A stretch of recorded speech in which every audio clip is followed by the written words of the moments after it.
Les hommes des médias jouent un important rôle en cette période de crise, d'où l'importance pour eux de délivrer des informations fiables et utiles. Ce sujet était au cœur d'une rencontre entre les journalistes et le ministre en charge de la communication, assisté de celui chargé de la refondation. Retour sur cette rencontre dans quelques instants. Les érudits de Tombouctou vont célébrer Maouloud 2023 malgré le contexte sécuritaire. Ce sera à travers des lectures du Coran et des bénédictions afin que le Créateur puisse améliorer la situation sécuritaire et restaurer la paix à travers le pays. Nous irons à Tombouctou pour voir comment cette fête religieuse se prépare. Mercredi 27 septembre 2023, bonjour à tous et bienvenue dans ce 13h. Le ministre de la Communication, de l'Économie numérique et de la modernisation de l'administration, assisté de son homologue de la refondation, a rencontré hier les hommes des médias face à la situation sécuritaire du pays. C'était à l'école de maintien de la paix à l'une Blondin Bay. Au menu des échanges, l'engagement patriotique demandé aux journalistes pour délivrer des informations fiables, utiles, lesquelles peuvent renforcer l'unité nationale, la cohésion et la résilience des Maliens. Suleiman Keza Sidibé a suivi pour ORTM 1. La rencontre a regroupé un beau monde représentatif de la presse malienne, directeur des publications, des organes de diffusion, des présidents des organisations fêtières de la presse et des journalistes. Le ministre de tutelle avait à ses côtés le ministre de la refondation de l'État et le président de la haute autorité de la communication Haga. Il importe que les journalistes prennent conscience qu'il faut aider le pays à traverser la passe difficile qu'il connaît depuis une dizaine d'années. Nous sommes contraints à cette lutte existentielle.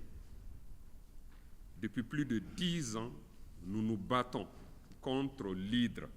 On nous présente des indépendantistes alliés à des terroristes, mais nous savons que les ramifications les plus importantes sont ailleurs,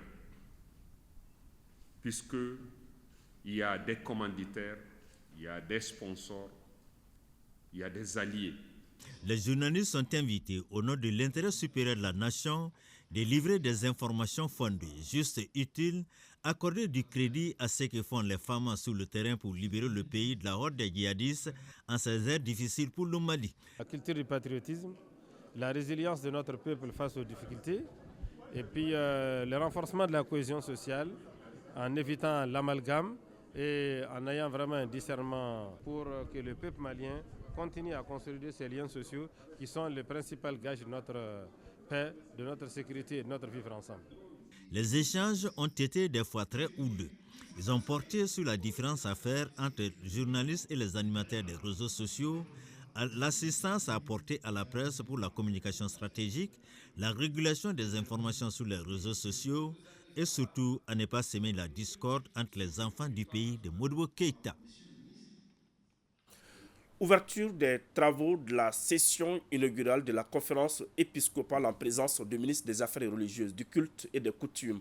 Cette session est placée sous le signe de la paix et la cohésion sociale en lien avec les récents événements qui ont secoué le pays. Les travaux seront sanctionnés par des recommandations visant la stabilité du pays. On en sait plus avec Awadit Makamara.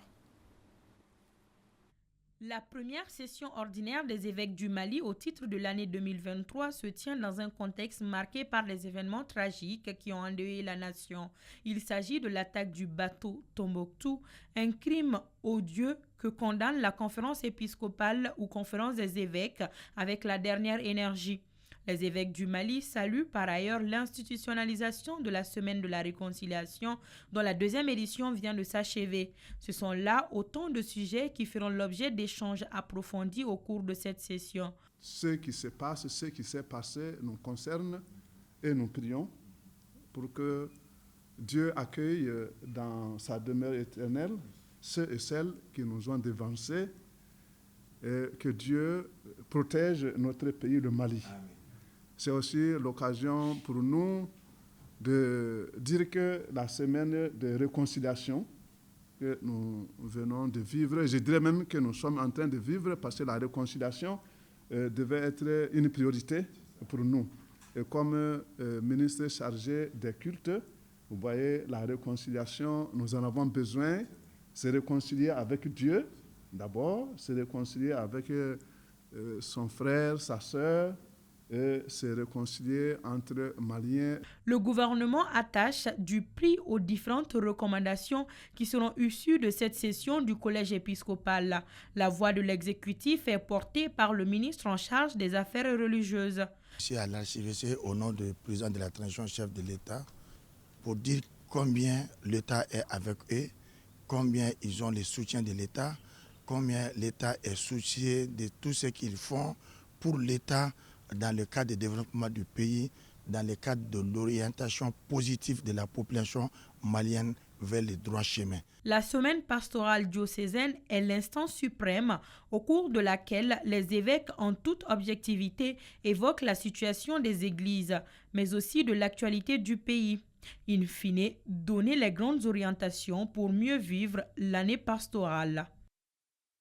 Les érudits de Tombouctou préparent activement la célébration du Mawlud 2023. C'est le président du Haut Conseil islamique régional, Imam Al-Fadi Ouaggara, qui l'a relevé à l'ORTM Tombouctou. Malgré le contexte d'insécurité, ces fidèles musulmans disent que l'occasion est opportune de faire la lecture du Coran et des bénédictions afin que le Créateur puisse améliorer la situation sécuritaire et restaurer la paix à travers le pays. De Tombouctou, des précisions avec Yéya Tandina. Si la ville de Tombouctou est un trésor culturel et religieux au Mali, le Mawlud est considéré comme un patrimoine national à préserver et promouvoir. C'est un moment qui magnifie la naissance du sceau des prophètes Mohammed, paix et salut sur lui, est marqué par la lecture panégyrique, éloge du prophète, dans toutes les mosquées et points de lecture de la ville. Cet événement, jalousement conservé depuis la nuit des temps, est célébré sous deux angles.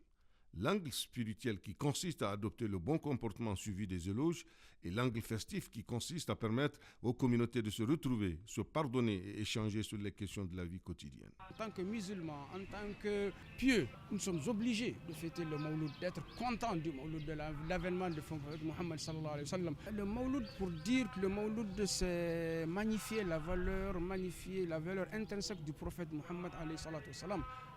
Donc ça veut dire que tout le monde doit se mettre sur cette lignée-là. Le contexte actuel, marqué par l'insécurité, devait inspirer les fidèles à mieux célébrer celui que le Créateur a choisi parmi ses pairs pour atténuer nos souffrances.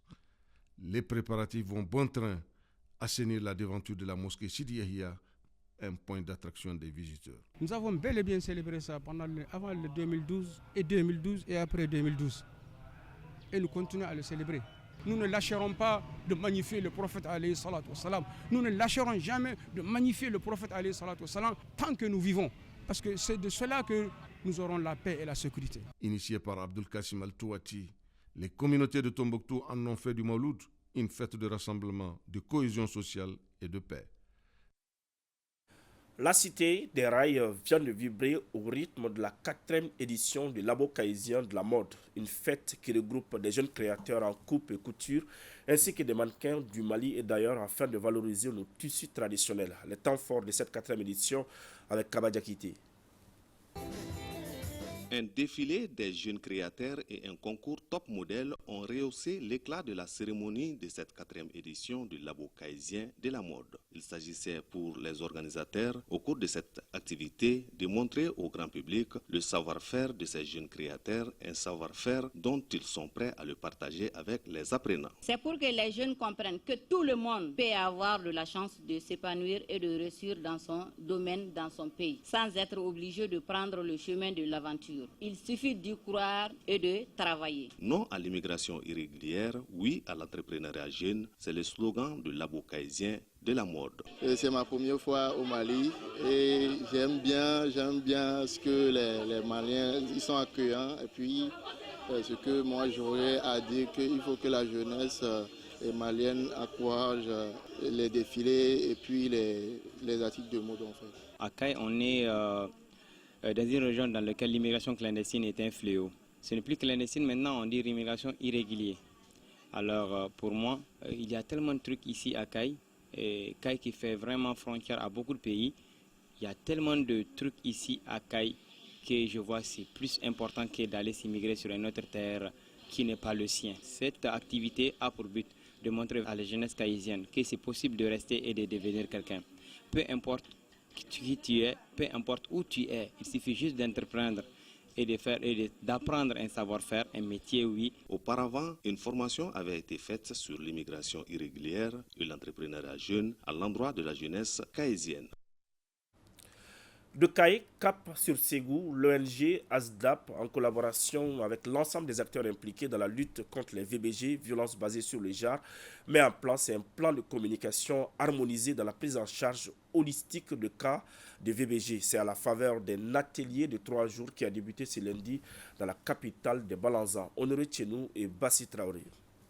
Il s'agit au cours de cet atelier pour l'ONG ASDAP et son partenaire UNFPA d'actualiser les messages clés sur les violences basées sur le genre au Mali et de valider le plan de communication des services de prise en charge holistique des cas de VBG. Des messages qui vont sortir de cet atelier, ce sera vraiment des messages harmonisés qui seront sur le terrain pour à ce que les survivantes aient accès à l'information fiable. 3 jours sont mis à profit pour l'ensemble des acteurs impliqués dans la lutte contre les VBG de faire un répertoire des messages clés, un exercice qui vise à valider le plan de communication de ces messages ainsi que le plan de communication de One Stop Center.